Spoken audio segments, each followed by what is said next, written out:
ആവരുത്.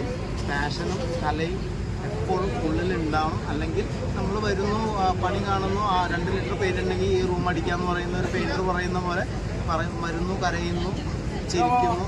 ആ ഒരു സാധനത്തിൽ നിന്ന് പൊളിക്കാൻ എന്നെ വീണ്ടും എൻ്റെ പാഷൻ വളർത്താനും എൻ്റെ കല ശ്രദ്ധിക്കാനും ഉള്ളൊരു വലിയ സാഹചര്യം ലിജോ സാർ എനിക്ക് ഉണ്ടാക്കിയിട്ടുണ്ട്. അതാണ് ഏറ്റവും വലിയ ഈ പടം കൊണ്ടുള്ള ഏറ്റവും വലിയ ഗുണം. അതാണ് തിയേറ്ററിൽ കുളിക്കാൻ വേണ്ടിയിട്ട്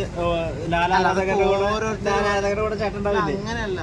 അതെ, നിങ്ങൾ അതൊക്കെ വിടുന്നത് വെറുതെ അങ്ങനെയല്ല. അത് നമ്മളിപ്പോൾ പറയില്ല, നമ്മൾ എന്താ പറയുക, പണ്ടുള്ളവരൊക്കെ പറയില്ല 5 ആനയുടെ വലിപ്പം ഉണ്ടെന്നൊക്കെ പറയില്ലേ.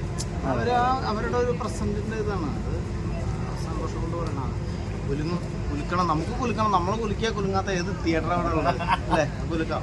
ജേണിയായിരുന്നു. അതിങ്ങനെ ഒരു ട്രെയിലറിൽ അതിൻ്റെ ഒരു ചെറിയ ഭാഗം കാണുമ്പോൾ ശരിക്കും എനിക്ക് ഭയങ്കര എന്താ പറയുക, ഹാപ്പി ഇയേഴ്സൊക്കെ വന്നു. പിന്നെ ഞങ്ങളിത് 25th വേണ്ടി വെയിറ്റ് ചെയ്യായിരുന്നു. അപ്പോഴാണ് ഇങ്ങനെ ട്രെയിലർ ജോയിൻ ചെയ്തത് അറിഞ്ഞത്. സോ അത് ഇവിടുന്ന് എല്ലാവരുടെയും കൂടെ കണ്ടപ്പോൾ ഭയങ്കര ഒരു ഹാപ്പിനെസ്.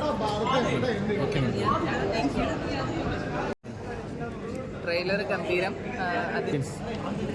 നമ്മുടെ ലാലേട്ടൻ്റെ ഇൻട്രോ ഒക്കെ ഭയങ്കര കയ്യടി, ഭയങ്കര ഗൂസ് ബംസ്. എല്ലാവർക്കും ഒരു പ്രേക്ഷക എന്നുള്ള രീതിയിലും ഞാൻ മലൈക്കോട്ടെ വാലിബനെ വളരെയധികം എക്സൈറ്റ്മെൻറ്റോടു കൂടിയാണ് നോക്കി കാണുന്നത്. സോ ഇതിൻ്റെ ഒരു പാർട്ടാവാൻ പറ്റിയതിൽ വളരെയധികം happy. Okay madam. Thank you.